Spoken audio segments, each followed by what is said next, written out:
Media filɛbagaw Mali kɔnɔ ani Mali kɔ kan minnu sigilen bɛ ka lajɛ nin wagati in na an ka foli bɛ aw bɛɛ lajɛlen aw bisimila ka émission mandi la n'o ye émission Faso Rap ye émission Faso Rap ye émission ye an bɛ artiste wele ka na plateau sanfɛ an n'u ka jɛ ka masala ɲɔgɔn fɛ u ka carré musical an'u ka projet la pour que fɛn mun kɔnɔ u bɛ se k'u ɲɛfɔ fanu ani melomaniw ɲɛna c'est pour cela que an m'a décidé dimanche an bɛ wele bila dɔw ma an n'u ka jɛ ka masala ɲɔgɔn fɛ parce que artiste mana kɛ cogo cogo ne y'ale album bɔ ka mixtape bɔ ka EP bɔ en même temps f'a kana plateau sanfɛ fɛn min dɔ bɛ yen a bɛ se k'olu ɲɛfɔ faamuyali bɛ se ka sɔrɔ o la cogoya min na dɛmɛ bɛ se ka sɔrɔ o la cogoya min na en même temps a b'a fana dɛmɛ a ka baara la pour que a bɛ se ka avancer a kana ɲinɛ a ka abonné an ka page sanfɛ Facebook Actuel Media YouTube Actuel Media ani an ka site web www.actuelmedia.net an mago bɛ information fɛn o fɛn na a b'o bɛɛ lajɛlen sɔrɔ o sanfɛ bi wuladen na an ye wele bila jeune artiste fila de ma o b'u cɛsiri Mali rap la pour que fɛn mun kun n'u kan cɛ u ka se k'o ɲɛfɔ fanu ka se k'o lamɛn cogoya min na u confirmelen don donc o de kama an fana ye wele bila u ma u kana bi wuladen na an n'u ka jɛ ka masala ɲɔgɔn fɛ fɛn mun kɔnɔ u ka se k'o ɲɛfɔ an lajɛbagaw bɛɛ lajɛlen ɲɛna donc a fɔ an ɲɛna Faso Rap sigilen don bɛɛ lajɛlen de kama Mali kɔnɔ fantan naani bɛɛ la artiste mana kɛ yɔrɔ yɔrɔ an bɛ wele bila pour que u ka découverte ka se ka kɛ cogoya min na faamuyali kan ka se ka sɔrɔ u ka baara la pour que jamana kɔnɔdenw bien u ka fanu fana bɛ se ka u ka baara ɲuman fana lakodɔn cogoya min na n y'a fɔ cogoya min na n ko artiste welelen fila u sera plateau sanfɛ an bɛna kuma sɛmɛw na u k'u présenter fɔlɔ sɔnni an ka don émission yɛrɛ kɔnɔ n m'a daminɛ fɔlɔ kini fɛ ni o ye Ben Josi Ben Josi ça va? Oui ça va. Kan jumɛn bɛ yen? Kan foyi tɛ yen. Baasi foyi t'i la kɔni? Non baasi foyi tɛ yen. Folikan jumɛn b'i bolo ka ɲɛsin an lajɛbagaw ma nin wagati in na Mali kɔnɔ ani Mali kɔ kan sɔnni an ka don émission yɛrɛ kɔnɔ? Bon n bɛ ɲani n ka an filɛbagaw fo n bɛ plateau in yɛrɛ mɔgɔw fo quoi. Merci. I m'a ye ka sɔrɔ ka an ka mɔgɔ fɛn fɛn bɛ k'an lajɛ Mali kɔnɔ ani Mali kɔ kan an b'u bɛɛ fo. Ok. Comme i y'a fɔ i tɔgɔ ye Ben Josi i bɛ se k'i tɔgɔ yɛrɛ fɔ wa? Bon, à l'état civil, moi je m'appelle Mohamed Lamine Dabou. Mohamed Lamine Dabou. Voilà. Ok, maintenant gauche fait no aller Oji Kurakurani. Oji Kurakurani. Folikan jumɛn b'i bolo ka ɲɛsin lajɛbagaw ma nin wagati in na sɔnni an ka don émission yɛrɛ kɔnɔ? Ouais, yani n ka kuma fɔlɔ n bɛ Actuel Media fo. Merci. Donc n b'aw fo. N bɛ mɔgɔ bɛɛ lajɛlen fo fɛn fɛn bɛ k'an lajɛ nin wagati in na n bɛ bɛɛ lajɛlen fo. N bɛ an ka directrice générale fo. ABS, Madame Cham Sakna, je vous salue, et Zone 4 Music, et Sena Oji, mais belle info. Ok, merci yo min fɔ sa ne ko Oji Kurakurani caman t'a dɔn Oji Kurakurani na à l'état civil i tɔgɔ ni jamu yɛrɛ. Bon ne tɔgɔ Gawusu Kulibali. Gawusu Kulibali. Ok, m'a daminɛ na directement Oji Kurani i yɛrɛ y'a fɔ à l'état civil c'est Gawusu Kulibali. Oji Kurakurani nana cogo di? Bon Oji Kurakurani nana Sena Oji ga studio de kɔnɔna na un producteur Seben Ngoro donc ale fɛnɛ Oji ye donc a ye n signé donc taara ni prestera ni freestyle fili na ko non k'ale bɔra Oji la ale kɛra Oji kɔrɔ ye ale bɛ ne kɛ Oji Kurakurani ye wa ok o de kama Oji Kurakurani nana quoi tɔgɔ in diyara n ye trop n fɛnɛ ko ok problème t'a la donc directement i ye tɔgɔ in ta k'a k'i artiste tɔgɔ ye free ok mais genre n'i y'a jateminɛ fana i b'a sɔrɔ artiste dɔ bɛ quartier kɔnɔ i b'a sɔrɔ idole bi dɔ la a ka di dɔw ka rappeur dɔ ye genre u b'u ladege carré kɔnɔ ka freestyle ni fɛnw kɛ m'a fɔ k'i ɲininka au début e y'a daminɛ ni freestyle jumɛn ou bien artiste jumɛn de kun ka di ou bien mun ye e poussé e ka don rap yɛrɛ kɔnɔ? Bon, depuis ne fitini rap yɛrɛ ka di ne ye mais n donna studio kɔnɔ a ma mɛn je peux dire 2016 voilà n donna studio kɔnɔ o wagati de la 2016 i donna studio kɔnɔ wagati la mais i y'a fɔ ko wagati depuis ka dɔgɔ musique ka di i b'a pour lamɛn depuis ka dɔgɔ ok mais genre n'i y'o fana jateminɛ i y'a fɔ cogoya min na an bɛ se ka fɔ souvent Mali rap souvent a faamuyali kun ma nɔgɔ i n'a fɔ Mali kɔnɔna yan genre i n'a fɔ musique kɔni faamuyalen don mais n'i nana an ka domaine na n'o ye rap ye caman b'a jate i n'a fɔ dɛlɛnkan baara ou bien vagabond baara ou bien minnu bɛ don école la n'u dɛsɛra u bɛ taa don fɛn na k'a kɛ manamana ko ni fɛn au début e b'a daminɛ wagati min na i ni famille ka relation yɛrɛ cogo di en même temps i sera k'u la convaincre cogo di u ka se ka sɔn i k'a kɛ ou bien jusqu'à présent n'o tɛ ka sɔn i k'a kɛ n'i bɛ ka dogo k'a kɛ de? Bon n tɛ ka n dogo k'a kɛ bon a man di n kɔrɔkɛ ye mais ale fɛnɛ kun ye rappeur ye ale bɛ Congo Brazza bon a bɛ ka fɔ n k'a dabila donc n bɛ k'ale nɛgɛ bon min ye lamɛri ka ko ye ale b'a fɔ i ka kalan de kɛ quoi n'i bɛ ka kalan kɛ ka ban donc ale b'i soutenir quoi voilà mais e bɛ ka se ka ni kalan kɛ cogo di parce que musique fana ye fɛn dɔ ye i bɛ texte de sɛbɛn yalatɔ bɛ se ka texte dɔ thème dɔ i b'olu fara ɲɔgɔn k'o sɛbɛn école fana na n'i taara école la misi fana bɛ fɛn dɔ de d'i ma e b'olu fana fara ɲɔgɔn kan pour que révision kɛ ka taa misi fana t'a d'a ma mais genre Oji Kurakurani bɛ ka se ka fila jongler cogo di? Bon mais ala fo me ka se k'a fila bɛɛ jongler parce que mes université min na ABS et Madame Cham Sakna n ka marraine donc a bɛ k'an dɛmɛ donc an bɛ sorti ni fɛn min kɛ donc a bɛ k'an dɛmɛ a kɔnɔna yɛrɛ la ala ye club créé an ka école la club musique je suis le président là-bas je suis l'artiste de ABS. Oui. Et puis zone 4 music fait artiste. Et c'est un Ojiga et Ojikro Korani. Donc cela veut dire qu'il va rester à Flabé conjugué dans fait rester à Bedi. OK. Ben Jos. Oui. Quand même. Donc directement Chaque- il to era pour l'état civil gatla nga fo mais ma fi ni ka pourquoi Ben Jos. Ben Jos il est fana na chogodi. Bon ne fa bɛngɛ tɔgɔmani ma donc me wele bɛngɛ bon bɛngɛ yɛrɛ lamɛri yɛrɛ bɛ to kan wele Ben bon mɔgɔ caman fɛnɛ bɛ wele Ben nana ten tɔ mais Jos kɔrɔ bɛ Jos in fɛnɛ la quoi ma Jos kɔrɔ de en langue latin discuter ma donc kuma quoi donc o de Jos yɛrɛ fɛnɛ diyanen ye hali mɔgɔ wɛrɛ tun bɛ to k'a fɔ ma Jos bon o bɛɛ la a nana diya n yɛrɛ quoi mais e latin de kɛ ou bien mun ye e bɔ latin kan ka taa fɔ ko n y'a kɔrɔ ɲini de n y'a kɔrɔ ɲini parce que ni mɔgɔw bɛ ka fɛn dɔ f'i ma i m'a ye n'i t'a kɔrɔ dɔn donc i bɛ taa ɲɛɲini k'a dɔn fɔlɔ quoi donc n'i y'a ɲɛdɔn tuma min na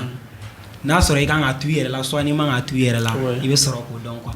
bon n taara kɔrɔ ɲini n y'a ye a kɔrɔ a ka ɲi quoi donc n fɛnɛ y'a to n yɛrɛ la k'a kɛ Ben Jos ye quoi Ben Jos n bɛ se ka i ɲininka a kɛlen ani i rap yɛrɛ daminɛ en même temps sɔnni i k'a daminɛ mun de fana ye i passionné ka taa rap yɛrɛ fana i ma taa kɛ ni domaine wɛrɛ quoi bon depuis n ka dɔgɔn musique ka di n ye mais avant que n ka don dɔnkilida la n terikɛ dɔ de tun bɛ yen ale bɛ dɔnkili da mais bon ale tun mana taa concert kɛ yɔrɔ ni fɛnw na ne n'ale de tun bɛ taa ɲɔgɔn fɛ ne n'a tun bɛ taga bon ne b'a micro minɛ ne bɛ freestyle fili bon ainsi de suite mɔgɔw nana fɔ n bɛ se a bɛ tan ne ko est-ce que ne yɛrɛ t'a lajɛ n ka don studio la mais bon ne ye son labɛn hali ne ka son fɔlɔ ne n'ale de y'o bɔ ɲɔgɔn fɛ ale ye refrain kɛ ne ye couplet ta bon comme ça ko nana ten tɔ quoi voilà parce que e n'ale tun b'a kɛ ɲɔgɔn fɛ mais groupe de tun ou bien genre aw tun ɲɔgɔn dɛmɛ a la groupe kun tɛ awɔ juste an bɛɛ kɔni tun bɛ gɛrɛn kelen na i m'a ye an bɛɛ tun bɛ gɛrɛn kelen na bon ne tun bɛ tugu a nɔfɛ o fɛn ninnu quoi bon a nana diya ne yɛrɛ n fɛnɛ n yɛrɛ y'a kɔnɔ quoi donc n donna a la cogo la quoi komi Oji fana ɲininka sisan misiki fana y'a dama ko wɛrɛ de ye sisan surtout ni an b'an ka domaine kɔnɔ n'o ye rap ye alors que n'i y'a jateminɛ rappeurs bɛ ka na ni trophées ye rappeurs bɛ ka fɛn caman sɔrɔ a kɔnɔ mais komi mɔgɔ caman b'a fɔ ten baaralankolon tɛ yen mɔgɔ lankolon de bɛ yen n'i y'a minɛ k'a kɛ baaralankolon a bɛ kɛ n'o ye i b'a daminɛ wagati min fana na e ni famille ka ko fana na i n'olu sera k'a kɛ cogo di parce que faamuyali bɛ sɔrɔ dɔw ta kɔnɔ faamuyali tɛ sɔrɔ a kɔnɔ en même temps dɔw b'a daminɛ fo ka se san caman ma n'i y'a ye fanu bɔra a famille bɔra kalama fo n'a ye clip bɔ ni clip yira télé la genre a bɛ se ka kɛ clip b'i bolo ou bien don n'a natɔ la a b'i bolo mais n'a y'a sɔrɔ n'u bɔra kalama u sera ka i la mun de f'u ɲɛna en même temps e fana sera ka mun de f'u ɲɛna k'a kɛ fo jusqu'à présent i bɛ ka continuer n'a ye bon o yɔrɔ la ne somɔgɔw mɔgɔ compliqué len tɛ ten tɔ mais moi ma mère ale yɛrɛ n ka dɔnkilida yɛrɛ genre n bɛ se k'a fɔ foyi ma fɔ n ɲɛna la quoi mais lamɛri kɔni y'a fɔ n ɲɛna n bɛ siran min kan bon kuma caman bɛ fɔ a la quoi kuma caman bɛ fɔ a la mɔgɔw b'a fɔ dɔw bɛ joint min a la mɔgɔw bɛ gulɔ min n'i kɛra rappeur ye kuma caman sugu bɛ fɔ quoi mais ale ko ko n kana don o ko ninnu la dɔrɔn quoi mais n ka n ka ko kɛ simplement a banna quoi bon o kɔfɛ foyi difficulté m'o y'a la quoi an somɔgɔw ma foyi don ka musique ko la Oji Kurani fana y'a yira sisan ale bɛ ka se ka musique ni rap école kɛ ɲɔgɔn fɛ parce que souvent o de ka gɛlɛn caman ma dɔw bɛ yen école bɛ tiɲɛ u bolo rap bɛ diya u bolo dɔw fana bɛ yen rap tɛ ɲɛ u bolo u bɛ continuer ni école mais genre mɔgɔ dɔw bɛ yen olu b'a fila kɛ ɲɔgɔn na fɛ i n'a fɔ ale tɛ min cogoya min na a bɛ ka se ka collecter en même temps a bɛ ka se ka école kɛ a bɛ ka se ka son di genre m'a fɔ k'i ɲininka n'a y'a sɔrɔ ni e fana ta ni école ni musique bɛ ka continuer ou bien ni ye école de jɔ n'i bɛ ka continuer ni musique ye non n bɛ école la halisa ɲinan n kan ka prémandé kɛ salon n ye bac sɔrɔ o la mais bon ne yɛrɛ kɔni bolo ninnu tɛ ɲɔgɔn tiɲɛ quoi parce que temps dɔ de bɛ musique kama temps dɔ de bɛ kalan kama i m'a ye n'i y'o jate minɛ dɔrɔn i t'u don ɲɔgɔn na quoi temps ni min b'i bolo école kama i b'o consacrer o kama i k'o kɛ o wagati musique kuma temps ne don quoi juste n bɛ se k'o dɔrɔn de fɔ quoi mais a si tɛ si tiɲɛ quoi ne bolo a si tɛ si tiɲɛ ok Oji Kurani Ben Jos ko k'a si tɛ ɲɔgɔn tiɲɛ mais genre sini examen b'e bolo concert dɔ fana bɛ yen ka se dira e ma su in na k'e ka t'o concert kɛ e yɛrɛ b'a dɔn concert n'a daminɛna a bɛ taa ban 4h 5h mais sini examen fana b'e bolo ni o sugu ni e ka fɛnw bɛnna e b'a kɛ cogo di bon ne bɛ taa concert kɛ o su ne tɛ da quoi i bɛ tila ka taa examen fana kɛ. N bɛ tila ka taa examen kɛ. mais est ce que i bɛ se k'o fana kɛ. N bɛ se k'a kɛ parce que n ka jo gɛlɛnw bɛ n kɔfɛ ka ban. Donc n tɛ da quoi n b'a f'u ye u kana to u b'a kɛ cogo bɛɛ la n kana sunɔgɔ quoi. Donc n bɛ concert kɛ. Ni n tilala concert la n tɛ da an bɛ dugu girin donc an bɛ tila ka taga examen kɛ. ok en fait fana i y'a fɔ musique fana na surtout rap la a donni i b'a sɔrɔ fo i ni beatmaker dɔ ka baara kɛ ɲɔgɔn fɛ a ko ma nɔgɔn en même temps studio ko ni fɛn ma nɔgɔn sɔnni i ka dɛmɛbaga ni fɛnw sɔrɔ mais n b'a fɛ ka ɲininka au début e gɛlɛya jumɛn sɔrɔ olu la studio ko ta yɔrɔ la en même temps manager kunda ou bien bi n t'a dɔn ni label dɔ de bɛ ka baara kɛ ɲɔgɔn fɛ n'u y'i dɛmɛ fo ka se bi ma. Bon label dɔ bɛ ka baara kɛ ɲɔgɔn fɛ label tɔgɔ Zone 4 Music Berthe wa label donc n y'o to a label de la n ye Sena Oji sɔrɔ n diyara ye a fɛnɛ diyara ye donc an jɛra an ye baara kɛ ɲɔgɔn fɛ grâce à Berthe donc an bɛ baara la ɲɔgɔn fɛ mais sɔnbɔ fu clip fu fɛn bɛɛ fu mais i b'a daminɛ wagati min na i tun b'a kɛ cogo di parce que sɔnni i n'olu ka ɲɔgɔn sɔrɔ a bɛ se ka kɛ i ye produit dɔ de yɛrɛ u la ni produit in diyara ye o fana ye certifié mais sɔnni o k'e certifié e tun bɛ baara in kɛ cogo di au début. Bon ne tun bɛ wari de ne tun bɛ wari de sara ka taa studio la ka biti dilan kuma dɔw la yɛrɛ ne bɛ biti télécharger ka taga n'a ye studio la donc ka taa ci a yɔrɔ quoi donc n bɛ wari sara kuma dɔw la wari yɛrɛ tɛ kɛ n bolo kuma dɔw la n ka nɛgɛw bɛ n dɛmɛ kuma dɔw la gonu bɛ n dɛmɛ parce que tɔgɔ wɛrɛ bɛ na Sil Miller u ye tɔgɔ fɛnɛ danna ko Sil Miller. Effectivement n b'a fɛ k'i ɲininka o la o tɔgɔ in ani Oji Kurani a différence ye jumɛn de en même temps pour que ye tɔgɔ in Sil Miller in fana bɔ yen ka na ni Oji Kurani ye. Bon a bɛɛ bɛ fɔ i ma. Ouais a bɛɛ bɛ fɔ n ma. Sil Miller in kɔrɔ tɔgɔ bɛ na quoi hali dɔw bɛ n wele GC Gawusu Kulibali. Sil Miller in kɔrɔ a kɔrɔ. Bon Sil Miller in bon Sil yɛrɛ n tanti de y'a danna quoi mais bon Sil kɔrɔ ko parce que a ye n ka di musomaninw ye quoi ça veut dire chouchou des filles mais bon an yɛrɛ ka école la u bɛ n wele chouchou des filles donc Sil in kɔrɔ o de mais Miller c'est là ça veut dire la richesse donc n bɛ swagi min kɛ n bɛ swagi ɲɛnamaw de kɛ voilà c'est ça donc Sil Miller o kɔrɔ b'a yɛrɛ ka jarabi sɔn de ka ca ou bien genre bon ne bɛ se a bɛɛ la ne bɛ se trap la ne bɛ se jarabi la ne bɛ se reggae la n bɛ se raga la i ma ye n bɛ se a caman na quoi mais pour que olu bɛɛ nɔgɔyara e bolo bon parce que hakili b'a la k'an to 6e na misi dɔw tun bɛ yen tiɲɛ na i ye fɛn daminɛ wagati jan ayi bon parce que k'an to la n tun tɛ dɔnkilida dɛ mais anw bɛ leçon réciter de kɛ donc anw bɛ leçon réciter de anw m'an jɔ anw bɛ leçon réciter donc ne tun ka teli o la trop bon wagati de i b'a dɔn dɔnkilida yɛrɛ dɔnkilida nana ne la dɔɔni dɔɔni quoi parce que ne bɛ leçon réciter a bɛ na tɔgɔnɔ fasugu dɔ la quoi je sais pas comment t'expliquer mais o de y'a fɛn ye quoi o de ye fɛn bɛɛ nɔgɔya voilà o de y'a mais i ka source d'inspiration ye jumɛn ye e yɛrɛ ka thème ninnu bɛ bɔ cogo di pour que ka se k'a sɛbɛn k'a di mɔgɔw ma ni mɔgɔ bɛ k'i valider halisa nkalon tɛ dɛ ni biti dira ne ma bi sini kan ka taa ci su in na ne bɛ flow bɔ e fɛnɛ a flow n'i y'a da fɛnɛ a b'i don donc ka nɔgɔ i bolo ni ala yɛrɛ de y'o kɛ n bɛ ala fo o la ok déjà i ko Zone 4 Music k'i b'o label la i n'olu bɛ ka baara kɛ ɲɔgɔn fɛ mais genre i n'a fɔ baara sugu jumɛn distribution de don ou bien soit u ka production u jɔlen don n'i ka production fana ye n b'u bolo yɛrɛ de e b'u bolo i n'a fɔ artiste artiste dɔgɔnin b'u bolo yɛrɛ de quoi i b'u bolo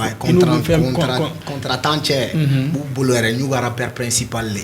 voilà ok genre i y'o fana fɔ o ɲɛna parce que label ko fana souvent a bɛ se ka artiste dɛmɛ k'a ka produit fana valoriser ka se ka fɛn caman d'a ma tuguni mais est ce que i yɛrɛ kelen delila ka concert dɔ kɛ fɔlɔ bon n delila ka concert fitinin dɔ kɛ mais n y'a kɛ a showcase lama de n y'a kɛ a showcase lama mais o fana na cogo di ou bien soit i ka staff de y'a demandé ou bien i yɛrɛ de y'a jateminɛ i ka showcase kɛ mɔgɔ bɛ k'i lamɛn bon n ka nɛgɛw de ye la girin parce que wagatinin dɔw la rappeur filɛ i bɛ bɔ a ka secteur na mais i t'a dɔn mɔgɔ i nɔfɛ mɔgɔ de b'a f'i ye wagatinin dɔw la n fɛnna mais u ye fɛn quoi n ko non n ko n tɛ foyi kɛ quoi parce que n bɛ siran quoi donc deuxième fois cɛ n ye n ja gɛlɛya an y'a kɛ bon n ka nɛgɛw ka cɛ u ye publication ni fɛn kɛ alhamdulillah a ɲɛna bon bibi in na an secteur la sisan non bɛɛ bɛ n dɔn secteur la sisan. O showcase an bɛ se ka fɔ alhamdulilah a kɛra porte bonheur fana ye. O kɛra a mɛnna. oui ok Benjos genre n'i y'a jateminɛ Oji y'a fɔ ko a bɛ label dɔ la label dɔ bɛ ka baaraw kɛ ɲɔgɔn fɛ pour que a ka produit fana bɛ se ka valoriser ka tɛmɛ nin kan parce que n'i y'a label fana b'i signé o k'a sɔrɔ ayi o y'i ka fɛn dɔ fana certifié k'a valider donc olu b'a jateminɛ n'u bɛ se ka fɛnw kɛ ɲɔgɔn fɛ olu bɛ nafa sɔrɔ e fana bɛ se ka nafa sɔrɔ m'a fɔ k'i ɲininka n'a sɔrɔ n'i fana b'a agence de communication dɔ la ou bien label soit ni mɔgɔ dɔ bɛ ka baara kɛ ɲɔgɔn fɛ minnu fana bɛ se k'i ka produit la kodɔn cogoya min na ka tɛmɛ i yɛrɛ fana kan parce que artiste kelen tɛ se k'a bɛɛ kɛ quoi. Bon actuellement ne tɛ label la mais ne tɛ label la ne ka nigɛw de bɛ ne pousser mais ni n ka marraine n ka parrain ani n ka manager mais genre olu de bɛ ne ka fɛn bɛɛ kɛ quoi ni n ka gɛrɛn yɛrɛ Janero Gang mais olu de jɔlen don ne ka fɛn bɛɛ bon. donc n'i ka fɛn min dɔrɔn directement i n'olu bɛ jɛ ka kɛ ɲɔgɔn fɛ. ne b'a jɛ ka kɛ mais n tɛ label la. ok donc m'a fɔ k'i ɲininka fana parce que musique fana rap fana na a tɛ taa ni studio ko ni fɛn hali n'i bɛ se freestyle ni fɛn na f'i ka don studio kɔnɔ i ka composition fana kɛ mɔgɔ ka se k'i ka fɛnw fana i ka talent fana découvert kɛ m'a fɛ k'a dɔn fana i ka musique fana daminɛ na est ce que i ye sɛgɛn dɔ sɔrɔ au niveau du studio. bon sɛgɛn sɔrɔla la sɛgɛn caman yɛrɛ mais parce que ko daminɛ a ma nɔgɔn quoi yanni mɔgɔw k'i dɔn bon i yɛrɛ b'i ka wariw de b'i kun ka taga studio ni fɛnw na bon olu bɛɛ la studio tigiw bɛ taga u b'a fɔ i ka wari ma dafa a bɛ tantɔ mais ni fɛn kanu b'i la donc n t'a dɔn n b'a fɔ cogo min na wa i bɛ ko bɛɛ kɛ o kama quoi voilà i bɛ ko bɛɛ k'o kama i m'a ye bon o la difficultéw yera la tel que financement yɔrɔw la ko caman caman quoi. ok o studio ko na difficulté yera la en même temps mais i ye cɛsiri pour que i bɛ se ka avancer cogoya min na fo bi dɔw bɛ k'i lakodɔn mais n'i y'o fana jateminɛ sisan i b'o studio ko la o ko bɛɛ b'a kɔnɔ na mais directement e yɛrɛ bɛ yɔrɔ min na sisan i ko tɛ agence de communication yɛrɛ tɛ label la i n'i ka staff de bɛ ka jɛ ka baara kɛ ɲɔgɔn fɛ mais est ce que i delila ka concert dɔ kɛ k'a di mɔgɔw ma ou bien showcase dɔ. bon n ma deli ka concert kɛ fɔlɔ mais i ye podium kɔni kɛ. i ye podium kɛ o podium fana hakilina nana i na cogo di ou bien o bɛnna ni i yɛrɛ y'a décider k'a fɔ i ka podium kɛ ni forme mɔgɔ ye manager o décider n yɛrɛ o décision ta bon staff fana o décision ta quoi mais bon an y'a kɛ a marchera très bien mais parce que a don jama an yɛrɛ kun sigilen tɛ ni jama min ye o bɔra quoi mais an kun y'a kɛ carré ba dɔ de kɔnɔ a don yɛrɛ bɛɛ ma se ka jɔ a la carré kɔnɔ mais a don carré barila bon a marchera quoi mais an ma concert kɛ fɔlɔ halisa. mais n'i y'a jateminɛ fana genre artiste caman bɛ dugumana na o b'a essayer ni concours bɛ yen o bɛ to o présenter concours la pour que o fana ka talent mun la mɔgɔ wɛrɛw kan ka se k'u ladɔn dɔw ta kun fana bɛ kɛ concours la o kana kɛ premier mais i bɛ taa sɔrɔ mɔgɔ bɛ o concours kɛ yɔrɔ la olu bɛ se ka a tigi ka talent jateminɛ a bɛ se ka signer ou bien a bɛ se ka dɛmɛ ni fɛnw bɛɛ bɛ se ka sɔrɔ o sababu la est ce que i delila ka concours dɔ participer a ka quartier kɔnɔ ou bien a kɛra quartier wɛrɛw ye. bon n ye concours dɔ participer mais concours dɔ tun bɛ ka kɛ éveil migrant bon participer o la bon ani an yɛrɛ ka n bɛ baara kɛ studio min na yen nɔ concours freestyle dɔ tun kɛra delila ka kɛ yen nɔ bon participer o fana la n yɛrɛ kɛra o premier mais bon éveil migrant kɔni ta la bon n ma se ka passer o la. i ma se ka passer o la éveil migrant na i ma passer donc i ko ko freestyle dɔ tun bɛ ka kɛ i kɛra premier mais olu fila bɛɛ la e taara e expérience jumɛn sɔrɔ en même temps e yɛrɛ bolo a ko ninnu ka ɲi artiste ma ou bien soit e bolo u kan ka mun de kɛ pour que ka se k'olu fana ko fana falen. bon concours ka ɲi artiste ma parce que hali n'i ma gagner ça va te faire du mal mais hali n'i ma gagner i bɛ relation dɔ sɔrɔ a kɔnɔna la quoi. i bɛ relation dɔ sɔrɔ a kɔnɔna la i ka ko bɛ se ka diya mɔgɔ dɔ ye fɛn kɛyɔrɔ la mais parce que membre de jury de bɛ ko kɛ bon a bɛ se ka kɛ bɛɛ tɛ se ka la gagner ɲɔgɔn fɛ quoi mais n'i kɔni y'i selen concours kɛyɔrɔ la c'est que i bɛ fɛn dɔ kunna quoi i m'a faamu bon pour moi concours c'est bien quoi a ka ɲi nɔ parce que a b'a to i ka ko bɛ se ka diya mɔgɔ wɛrɛ hali ni concours yɔrɔ fɛnɛ pari yɔrɔ fɛnɛ tɛ quoi. ok o ji kurakura nin donc directement n ye Benjos ɲininka question min na k'a fɔ genre dɔw b'a daminɛ quartier kɔnɔ na pour que ou bien concours dɔ la a bɛ se ka kɛ hali u yɛrɛ ka commune yɛrɛ tɛ n'o concours bɛ yɔrɔ min na u bɛ taa participer a concours la genre pour que u ka se k'u ka découverte fana kɛ mɔgɔ dɔw bɛ sɔrɔ kɛnɛ kan u bɛ se k'u lakodɔn o mɔgɔ dɔw fana bɛ sɔrɔ kɛnɛ kan o tigi bɛ se ka bolo d'u ma ka se ka u la avancer ka se yɔrɔ dɔ la est ce que i delila ka concours dɔ participer yan. ouais n ye concours dɔ participer et Big Out Trap House o yɛrɛ la n fɛnɛ kɛra premier trophée o ye trophée ni fɛnw di yan ouais o concours la i kɛra premier genre i fana bɛ se ka mun hakilina di concours ko ni fɛnw na parce que dɔw bɛ yen n'u taara concours la n'u ma kɛ premier kuma sugu bɛɛ fɔ c'est vrai a ka di bɛɛ i ka kɛ premier mais i t'a dɔn kun min na i cira en même temps concours fana bɛ se ka mun de nafa di artiste fana ma au début. Ouais. Bon, concours fleur, n'a pas barré, voilà. Ouais. Parce que ça va te permettre de te dépasser, quoi. Donc, ni micro bi bolo jama wi gi laje wi biti gala yena ma deli biti mere. Donc, il va chi, quoi. Il va chi. Donc, mo wi gi la. Au début, il va stresser. Mais il va que comme jama arrêté, quoi. Donc, il nana kamari, il va carry. Donc, kana mo la jere, micro mine dron. Quand il y a tout, il y a chi, puis fene, il kana stressé, kana fin, kana tout qui jenge. Donc il y a vraiment, il gomi bague tout comme nadron. Donc c'est tout. Jurubi, il accueilli et puis fene qui l'a dit très bien quoi. Mais il fene jamais fene veut couler. Mais au Congo fana na play bagi de kuno bien semi live do ka biti dama aka chi ka instrument biti dama même ta ka klan atem dama aka fene bien play bagi de kuno jeune yere son. Bon, il veut jeune yere son et puis fene au manaba on va get freestyle. Mais bon yere la yere an jamam tara jamam me a chelu bekla la ka fene de mana. Il fene couler ni mo fene be ka couler. Be jiru fene. Public fana ka noto fana be ta quoi. Fene ka noto fene be ta quoi. Fene ni public ou bien on la fene be tigere ta ka do. Bon les gars public be tigere ta ka do. Ok. Ni a jatemine i ko showcase kara showcase fara en même temps showcase fana sarima o ko fe ina na concours fana ke kera premier concours fana na mo bi ki réclamer fambe en même temps be label fana na mais est-ce que bibina album EP ou bien mixtape do bi bolo ou bien soit avec sera la kana pourquoi il m'a bon wakati fana na bon moi album bo folo ni EP de bon ça va attirer le retour donc on va ire ku na blade wo bien les retours koro les retours bon tout m'a blade mais on voyager comme tiara voilà on voyager comme tiara donc c'est ça et ta mort donta parce que nga les pères ni congé blala a te fait nga to yango abina voyager quoi ni voyager chamanke donc orero c'est pour ça il y a EP bon ya titre les retours voilà en même temps au EP fanana c'était composé de combien de titres bon 5 titres et c'est featuring do fana kuma ko no be bon ouais featuring kelling mal avec mon bro à de Will ouais clip joli bon ni clip kele nega won clip kele mais pour que ya décider ka ke EP ka clan fana dans 5 morceaux là bon EP bon ño reke folo ko bla nga son me nga producteur fait ñere son grando o were bana me ama bla folo a titre Deni voilà donc gro ayira musomanu ikali musomanu e ba fo no son ko de o bien Deni bon histoire nore ndro imam pour moi Deni goro bon o be am Deni kelengele mo kelele non na acapella do gala pour que absa ke Deni re fana be kan le wati na be fo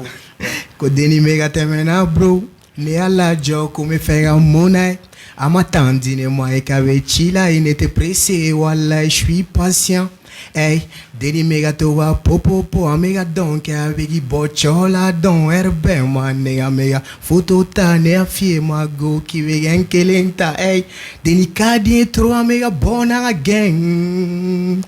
hey Deni bocho adan wati ato kai hey voilà ok faut pas là comme il era ko Deni donc directement absara ga fam yana passer fana kadi musumanu donc son ne bora mama bla follow ouais ama bla follow me fait clip were de ka fa clip fana kala fait clip ka free do were de kala ouais mo baro fana be sena ouais baro be sena re dam ne na re fana dam ne na kala ok nala sona nulu fana bora am clan ko mo fana fo nyoko na to ni ok Benjos nya afo tuka mina comme ni uji ni ga ko kama album ni penifio et EP ba bolo album tablo mixtape tablo mais genre e fana kan ni projet ni ko fait est-ce que album do bi re bolo bien EP ou bien mixtape bon album tembolo mixtape tembolo mais EP be mfana bolo EP la révélation pourquoi la révélation bon me fera kodore ira mo la quoi parce que niveau la révélation il fait quand ko kodore quoi genre ore ya ni EP titre la révélation o fana morceau joli be révélation fana 5 titres de ba 5 titres ba mais 5 pourquoi 5 ou bien ore jateminele no pour ga ko bon ore keranyere ka player o fana na sisa o 5 na est-ce que ni do featuring ka kono o be kele ne abege non bon featuring ta kono abege yere di pour que ya abege yere bon parce que nya comme et puis tɔgɔ yɛrɛ bɛ k'a fɔ cogo min na la révélation n bɛ fɛ ka fɛn dɔ de yira quoi n bɛ fɛ ka fɛn dɔ de yira mɔgɔw la i m'a ye donc o dɔrɔn la i kelen de y'a kɛ mais est ce que i y'a kɛ studio kelen de fana na o kelen na ou bien ni mɔgɔ wɛrɛ de i taara studio wɛrɛ na a bɛɛ kɛra studio kelen la mais ni artiste dɔw fana ɲininka dɔw b'a fɔ rappeur minnu bɛ taa studio kelen na k'u ka produit bɛɛ kɛ yen k'i b'a sɔrɔ o tɛ se ka ci studio wɛrɛ na ou bien i b'a sɔrɔ o studio tigi n'u bɛ jɛ ka baaraw arranger ɲɔgɔn fɛ est ce que o ye hakilinata ou bien olu kuma tɛ tiɲɛ de bon i b'a dɔn o ye mɔgɔw ka kumaw de ye m'a faamu sinon ne ye baara kɛ studio wɛrɛw la quoi mais ne ye baara kɛ Bayelji fɛ yen nɔ bon ka tila ka baara kɛ SP Parla fɛ yen nɔ mais bon ka baara kɛ Mugbi fɛnɛ fɛ yen nɔ mais i yɛrɛ y'a décidé comme i ye révélation min fɔ i k'a bɛɛ kɛ studio kelen fɛ yen studio fɛ beatmaker kelen fɛ yen sinon k'a fɔ ko dɛsɛ ou bien fɛn wɛrɛ don olu tɛ quoi o si tɛ quoi o si tɛ mais ma clip fana k'a la non bon ma clip kɛ ok mais ko mixtape fana kɔnɔ na e yɛrɛ bɛ se k'a fɔ i ka titre jumɛn de bolila kojugu ni mɔgɔ ye min confirmer yɛrɛ bon sɔɔni na mɔgɔ yɛrɛ ma se ka kelen choisi ko nin de jara quoi mɔgɔw ko k'a bɛɛ jara mais ne yɛrɛ ɲininka sisan e ka acapella kɛ dɔn na minnu bɛ k'a lajɛ sisan olu fana k'a dɔn vraiment i ye baara kɛ fɛn kɔnɔ i bɛ se ka acapella fitinin kɛ morceau kelen na ok faut pas te n ko ne bɛ to ka sigi ne bɛ n sanse n ko mɔndi tɛ foyi ye kuma caman bɛ fɔ n k'i ka n'o jate baara kɛ mɔndi b'a prouver dɔnkili de jara n ye wa ne b'o daw ye jɔn bɛ kɛ fɛn nege k'i ma sɛgɛn chemin caman de bɛ tɛmɛ pour k'i k'a lamɛn donc frère baara de bɛ n dɛmɛ a fɔra n ye ko baara lankolon ne tɛ mais n ko mɔgɔ lankolon ne bɛ waati tɛmɛna mɔgɔ si kun tɛ n jate dɛmɛbaga fosi kun tɛ sergɔnw bɛ kɛ mais ne nɔ kun tɛ wele studio la u tun bɛ to k'an fêcher misiki kanu ne ma ni si de jate n ko sira ka jan mais don dɔ la n bɛ gagner. super c'est très cool ok donc i yɛrɛ ye o EP in bila EP in bolila mais EP in fana bɛ sɔrɔ cogo di ni mɔgɔ min bɛ EP in na o b'a sɔrɔ cogo di ni mɔgɔ min mago bɛ EP la i bɛ yɛlɛ YouTube kan n ka chaîne YouTube bɛ Benjos officiel mais bon a créera tout récemment mais bon i bɛ se k'a bɛɛ sɔrɔ o kɔnɔ bon a kana ɲinɛ minnu bɛ ka taga son ni fɛnw ta a kana ɲinɛ k'aw abonné donc u b'an yɛrɛ dɛmɛ an ka baara la trop effectivement ok voilà k'a ɲinɛ aw fɛ a ka taa abonné a ka chaîne YouTube sanfɛ Benjos n'i y'a cliquer dɔrɔn i mago b'a ka information fɛn fɛn na i b'o bɛɛ lajɛlen sɔrɔ a kɛra voilà Benjos officiel a kɛra a ka son en même temps hali ni clip kura ni fɛnw bɛ ka na a kɔni tɛ fama a ka foyi ma donc a taa YouTube sanfɛ a ka artiste dɛmɛ o de fana ka fisa artiste fana ma quoi ok Oji donc n'i y'a jateminɛ i ko i ka EP kɛra 5 morceaux ye n y'o question kelen de poser Benjos kunna artiste dɔw b'a fɔ ni artiste a bɛ taa nɔrɔ studio kelen na a ka fɛnw bɛɛ bɛ kɛ yen ko i b'a sɔrɔ a tɛ se ka taa studio wɛrɛ na a tɛ se ka baara kɛ yen o de b'a arranger ka d'a ma e fana hakilinata ye jumɛn o la ou bien e fana ka EP in bɛɛ ma kɛ mɔgɔ kelen de fɛ yen ne ta bɛɛ kɛra mɔgɔ kelen de fɛ mais e bɛ se ka mun de fɔ o yɔrɔ nin na sisan bon ka kɛ komi i tɛ se ka taa kɛ mɔgɔ wɛrɛ fɛ yen o tɛ o i m'a ye bon i y'a kɛ min fɛ yen o de diyara i ye dɔrɔn c'est tout a ka minɛnw ka ɲi et puis fana a ka voix ka ɲi c'est tout c'est pour ça y'i clé o ma a banna voilà e y'a yira sisan k'a fɔ k'i bɛ label la n'o ye zone 4 musique ye donc directement e ka fɛnw n'i b'o ɲini i b'o sɔrɔ e ka page YouTube de sanfɛ ou bien i bɛ taa zone 4 musique de kan ye pour que mɔgɔ b'i ka produit mun na mɔgɔ bɛ se k'o la sɔrɔ bon a bɛ se ka taa zone 4 musique fɛnɛ kan bon o YouTube a b'o fɛnɛ kan a bɛ ne fɛnɛ ka YouTube fɛnɛ sanfɛ MF officiel MF officiel MF ye jumɛn ye Miller Family Miller Family officiel donc a b'o fana sanfɛ mais Miller Family mɔgɔ bɛɛ fo bien ouais directement i ko a b'o sɔrɔ o sanfɛ mɔgɔ b'i ka produit min na o bɛ se ka t'o sanfɛ ou bien ka taa zone 4 musique sanfɛ u b'a bɛɛ lajɛlen sɔrɔ a sanfɛ voilà n'i y'a jateminɛ fɔlɔ musique la studio ko tun ka gɛlɛn Mali kɔnɔna yan en même temps hali an ka artistes ka bɔ ka taa kɔfɛ artiste wɛrɛw m'a kɛ mais rappeurs k'a kɛ a ka gɛlɛn parce que aw ye rappeurs de an bɛ se k'a fɔ a tun ka gɛlɛn mais bi bi in na an bɛ ka trophée ni fɛnw sɔrɔ a la e hakilinata ye jumɛn ye en même temps u bɛ ka baara minnu kɛ en même temps Mali évolution yɛrɛ e bɛ se ka mun de fɔ o la an kan ka mun fana fara a kan pour que an ka se ka tɛmɛ nin bɛɛ la halisa wa baara kɛ halisa u b'a girin dɔrɔn i m'a faamu an bɛɛ ye maliyɛn de ma an bɛ ala deli ala ka Mali ala ka bɔ nɔgɔ la i m'a ye donc u ka baara kɛ halisa an minnu ye jeunes ye an fana ye denmisɛnninw ye an fana bɛ ka baara de kɛ ka yɛlɛ i m'a ye donc wagati dɔw bɛ se olu fana bɛ bɔ yen an fana bɛ yɛlɛ nin voilà donc baara ka kɛ pour que an bɛ se ka trophée minnu ka sɔrɔ dɔ ka se ka fara olu bɛɛ kan tuguni baara kɛ dɔrɔn voilà donc n'i y'a jateminɛ fana an bɛ se ka fɔ les artistes sont olu bɛ se ka fɔ an bɛ se ka fɔ mɔgɔ minnu de don c'est musique bɛ se ka considérer n'a fɔ vecteur de communication parce que kuma dɔw b'aw da sisan n'a nana jamana kɔnɔ aw mana fɔ a bɛ se ka kɛ mɔgɔ camanba de b'a lamɛn ka dɔw to sigiyɔrɔ la hali n'olu tɛ aw dɔn parce que aw fana bɛ jate vecteur de communication mais Mali bɛ degun ni fɛn mun kɔnɔ sisan genre est-ce que e hakili tora son dɔ la ka son da pour que i n'a fɔ paix et réconciliation an bɛ se k'an bolo di ɲɔgɔn ma an ka se ka lafiya parce que n'i y'a ye aw fana bɛ concert kɛ a bɛ taa showcase ni fɛnw o y'a sɔrɔ jamana fana lafiya de bɛ yen mais ni lafiya tɛ yen a ma nɔgɔ aw artistes fana ma donc est-ce que i hakili tora son dɔ la k'olu da ou bien don n'a nataw la o ye sira la ka na. Ouais, méga son yɛrɛ méga préparé monsieur dɔ b'an ka école la monsieur Tekete donc a ye a kuma ɲɛfɔ n ɲɛna ni yɛrɛ ni Senawo Ji an bɛ ka biti dilan ɲɔgɔn fɛ parce que j'ai décidé de défendre les Africains n bɛ fɛ ka kuma quoi donc a yɛrɛ bɛ k'an dɛmɛ parole ni fɛn na a bɛ k'an dɛmɛ biti yɛrɛ banna donc a tɔ tora an ka yɛlɛ a kan dɔrɔn donc i bɛ se k'o layiru ta mɔgɔ ye k'a fɔ k'a tɛmɛ bilen o son fana bɛ nalen a tɛmɛ bilen semaine kɔnɔ kɔni a bɛ ban nin semaine yɛrɛ kɔnɔna na semaine min bɛ ka na inchallah an b'a essayer k'a bila parce que n kan ka voyager février kɔnɔna na Saint-Valentin don yɛrɛ inchallah a tiɲɛ yɛrɛ la non i y'a fɔ cogo min na i ka di musomaninw ye Saint-Valentin na dɔ de bɛ n'i voyage i bɛna voyage ka taa dɔ de fɛ yen wa ou bien genre i b'a fɛ ka taa fɛn wɛrɛ la min ni olu si tɛ ɲɔgɔn sira la. non an ka école yɛrɛ de bɛna voyager ABS an bɛɛ de bɛna voyager bon an bɛna taa Segu kɔfɛ Bafo donc an bɛna taga an bɔ ɲɔgɔn na yen dɔɔni. donc show fana bɛ yen. ouais show bɛ yen. j'espère que u bɛ n'e fana ta comme artiste ka taa o show ni fɛnw fana kɛ. ouais n y'o de fɔ n ko ABS artiste de fɛn fɛn bɛ kɛ n bɛ taa bɛɛ la i ma quand même ils m'ont beaucoup aidé halisa u bɛ k'an aider très bien ouais. ok an bɛ se ka fɔ ala ka le 14 fana jira n'a bɛ ka t'o min fana na a ka kɛ show duman ba yɛrɛ o ye segintɔ fana ka segin ni fɛn duman fana musomaninw a bɛ hakɛ to cɛ an bɛna bila ok fo ba t'a la o ji ok donc directement Ben Jones donc i ko i ka projet dɔ fana bɛ sira la ka na komi i y'a jira EP bɛ yen a bɛ se ka kɛ projet wɛrɛw bɛ yen mais an bɛ se ka dɔn projet jumɛn b'i bolo don n'a nataw la tuguni ka di faniw fana ma. bon projet bɛ yen an bɛ baara ni fɛnw na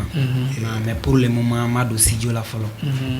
sinon projet 3 ɲɔgɔnna bɛ n bolo n bɛ k'olu labaara bon olu an kan ka don n'olu ye studio la tile 2 in na i m'a faamu donc an bɛ ka fɛn dɔw fara ɲɔgɔn kan donc an bɛ don studio la tile 2 in na. ok n ye Oji fana ɲininka sisan ko an bɛ se ka fɔ les artistes sont des vecteurs de communication parce que olu bɛ se ka kuma dɔ fɔ a bɛ taa yɔrɔ caman na mɔgɔ bɛ se ka faamuyali sɔrɔ o la donc il a décidé ko son dɔ a ka fɛn caman kɛra ka ban a tɛmɛ bilen son dɔ bɛna bila i n'a fɔ réconciliation na an k'an bolo di ɲɔgɔn ma mais a bɛna da k'a ɲɛ fana en même temps ka clip k'a la k'a di mɔgɔw ma pour que faamuyali bɛ se ka sɔrɔ a la cogoya min na est ce que don n'a nataw la o projet sugu bɛ i fana kɔnɔ k'a di mɔgɔw ma. ouais projet dɔ bɛ n kɔnɔ an ye concours kɛ an ka thème min yɛrɛ kan éveil migrant tunga ko mais bon j'ai l'intention n bɛ fɛ ka a labɛn i m'a faamu donc ka a di mɔgɔw ma togo la a bɛ na ni ko dɔ ye quoi parce que an bɛ bɔ yan nɔ farafin bɛ bɔ farafinna ka taa tubabu la ko caman bɛ k'i la quoi mais donc i bɛ taa ko minnu kɛ yen nɔ n'i y'a k'i faso la je crois que a bɛ na ni développement dɔ ye quoi mais donc n bɛ k'o projet fɛnɛ labɛn o fɛnɛ bɛ yen nɔ donc don n'a nataw la olu projet fana bɛ bila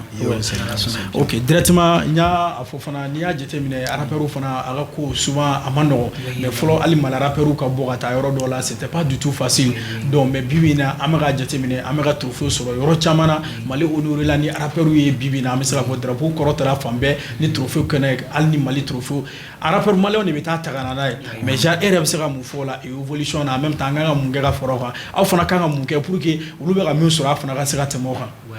bon juste ne bɛ min fɔ artistes bɛɛ na bɛɛ ka baara kɛ mais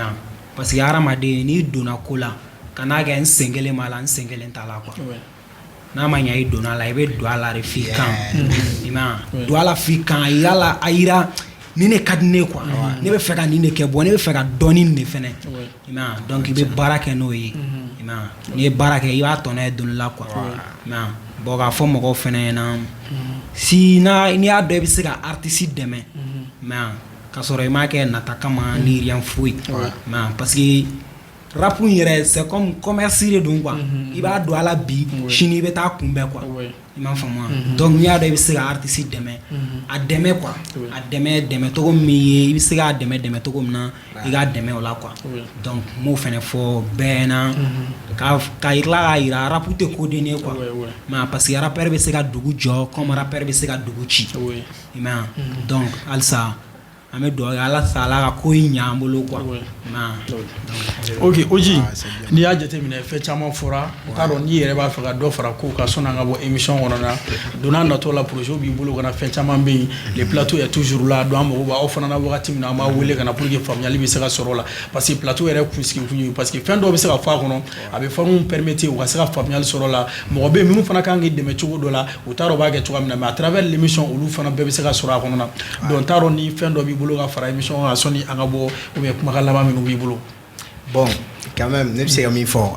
an kɔni an bɛ baara la projet balɔnw bɛ ka na clip dumanw i ma a badenw de bɛ ka na inshallah an objectif ye min ye ka yeri i m'a faamu ka concertw kɛ n ka cɛ ka palais fa inshallah o de y'an ka objectif ye i m'a faamu ka tila ka maliyɛnw de fan bɛɛ ne bɛ min fɔ rappeurs talentueux badenba de bɛ yen u badenw ka ca trop hali kuncili t'u ban i ma ye bon. C'était doye non ne bɛ min ɲini malien bɛɛ fɛ rapu kanu bɛ mun dusukun na a ye wililen don dɛ mais mɔgɔw k'u hakili to an na quoi k'u hakili to an na donc n'i yɛrɛ ye kuma min fɔ tiɲɛ de don i bɛ wari don an na bi i bɛ tila ka kunbɛn kɔfɛ o de don on est tous talentueux bɛɛ bɛ dɔn quoi bɛɛ bɛ dɔn o dɔrɔn de don ne kɔni b'o ɲɛfɔ mais i ka nin yɔrɔnin diyara n ye trop i b'a jateminɛ mali rappeur la i b'a sɔrɔ ils ont talentueux courage b'o la mais pourquoi ni aw fana wulila ni force ye i b'o de mali la yan san kelen kalo dama a tigi bɛ bi mais e bolo o niveau o bɛ bɔ rappeur yɔrɔ de la ou bien o bɛ bɔ mun de la ou bien o fɛn ye mun ye o bɛ bɔ rappeur ka i b'a rappeur dɔ dɔrɔn a bɛ bali ka yɛlɛ bɛɛ b'a tɔgɔ fɔ mais san kelen san fila pourquoi a bɛ jɔ o bɛ bɔ rappeur ka entourage de la a n'a yɛrɛ i ma bon n'i ye barila ka bɔ sisan nɔ ka bari ka bɔ sisan nɔ bon entourage filɛ u b'a sɔrɔ u b'i ka communication kɛ mais dɔw b'u bolo jigin u b'a fɔ k'i bɛ ka bɔ quoi i m'a faamu dɔw b'u bolo jigin donc o dun de bolo yɛlɛ kuma ye bon rappeur fɛnɛ filɛ i bɛ diya i yɛrɛ trop i bɛ to k'i yɛrɛ ka to k'i staria vie min kɛ i ma bon o la n'i y'o kɛ i bɛ don dɔw gasi la i nege bɛ bɔ mɔgɔw la dɔɔni u b'i tɔgɔ jugu fɔ u bɛ message ci ma i tɛ mɔgɔw répond mɔgɔw bɛ tilen ka ne critiquer WhatsApp sanfɛ ko ne tɛ mɔgɔw répond WhatsApp sanfɛ mais c'est pas de ma faute i ma bon message bɛ jigin tu peux pas répondre à tout le monde i m'a faamu o de don wa hali n'u yɛrɛ don a cas b'u sɔrɔ ne kɔni ne bɛ yafa deli bɛɛ fɛ hali sisan ne bɛ yafa deli bɛɛ fɛ ni n'o tɛ c'est pas de ma faute. souvent a bɛ se ka kɛ i bɛ sɔrɔ baara yɛrɛ fana na c'est pas de ma faute quand même c'est pas de ma u b'u place la k'a lajɛ dɔrɔn c'est tout ok mais an tɛ se ka bɔ fana n'i ma freestyle dɔɔni fana kɛ tuguni sɔnni an ka bɔ émission kɔnɔ na donc ka trapu de ka di o jumɛn voilà n'o y'i ka freestyle dɔ kɛ dɔrɔn ka yira an na dɔrɔn sɔnni an ka bɔ an bɛ nego la baw ka fegu la fu n dala ma baara dɔn ne ni n ka jɛw i jɔ ta sinon mi fan bɛ kɛ wo go 1000 francs de bɛ n bolo an parilen ba karisa bɛ n côté la n dagarilen yɛrɛ bɛɛ ma nege a futara de gonu bɛ valan na dɔgɔ k'i kɛra de an tɛ jɔ n'an ka tile succès bɛ n côté la dɔgɔ an ka taa an bɛ bɔ n'an ka gen an bɛ nego la fu siri kelen dɔrɔn ye ta ye o cɛp isle gude sa n y'a fɔ k'i ka parce que malo ka dɔgɔn ka vie mɛn tos min k'i bɛ fɔnɔ o tɛ kan kɛrɛfɛ cɛkɔrɔba jugu ko cɛnin bɛ bɔ min ko cɛnin bɛ bɔ min bɛɛ bɛ ka ɲininka ko n bɛ bɔ min bɛɛ bɛ ka ɲininka ko n bɛ bɔ min o ye yɔrɔ nin sɔn in de bɛ mɔgɔw la fɛ ça c'est super ok Ben Joss donc i ka foli ka laban en même temps freestyle laban sɔnni an ka bɔ émission kɔnɔ freestyle dɔ fili n tɛ se ka bɔ yan nɔ jamais ni ma mɔgɔ dɔw bɛ yen ni m'olu fo n bɛ n ka mama fo ka n ka manager fo ani n ka marraine Joubi la diva n b'a yɛrɛ fo yan toro ani n ka parrain belebele Zolbi Sefa ani n ka gɛrɛn Janero Gengi donc n k'olu bɛɛ fo yan nɔ bon n bɛna freestyle min di bon Benny Adin, je te le dis, nga sansi ka fari ko pigirini, RB Blue like ko Kadhafi, ala ka hini la et mon ami, nga bring mega jugu nyagele chi, nete DG, nete 3G, fuck 4G, nete réseau ne RD, mama ya de, ne check ma ba, nga sansi te ban c'est illimité, ite kwa la bro ko bagariba, de droite parallèle se touche pas, agneau de calan dépend fitima, depuis nye taf bon jarabira, en catégorie ma menga marijuana, j'ai pas percé, j'ai des possibilités qui a tataga chan otike bandier, popo de kama zome birle, mama de kama mega chercher, ni ala sona nege ma trouvé, kako chaman ke, iko baruba, on tokote sa, iko manila, Non, super. Non, nala sura tokote sa ina fo Mandela. Non, iga fuliga laba kadi an flavor man wakati na. Do yere ya fo voilà. Mais émission yere fo. Actuel média. Ouais. Bon parce que ni ay mo be na naje. Grâce à eux quoi. Ouais. Parce que amu yere fo trop. Merci beaucoup. Donc big up. Merci beaucoup. Donc iga fuliga laba oji kurani anga émission. Mais actuel média faux. Merci. Zone 4 music ma faux. Mais Merci. producteur faux, c'est na Oji. Merci. Miller Family, Ouais. ma Ober faux. Merci. Université ABS, Ouais. je vous salue. Merci Mais beaucoup. Ober faux. Ouais. Ma- Ok, ka ñine amunu me kan layne wakati na ka émission faso rap la quel média ça va nga fuli bi aw bela jele anyo fo faso rap sigle no ka se ka artiste wele kana anu ka jega masala ñoko fe wa kara musical la fem mu ko no ka se ko ñefo donc welele unye oji kura ni ay ta ka YouTube sans fait amoko ba ka projet minu na aku bela jele ñini aku don aka kila nga abonné ka kila nga fait partager o de fana ka sa artiste ma ka kila nga artiste flana o kunye Ben Jossi abato fana ka YouTube fana sans fait aka do Ben Jossi officiel amoko ba ka projet minu na abulu bela jele soro aka abonné awa deme bi se ka artiste fana la taroja ni u ka YouTube ko ni do ma nyina fa ka ta abonné ka ira la ka fo ka sogolen ma actuel media la nga foli bi aw bela jele émission faso rap la ala kan be dimanche wɛrɛ tukuni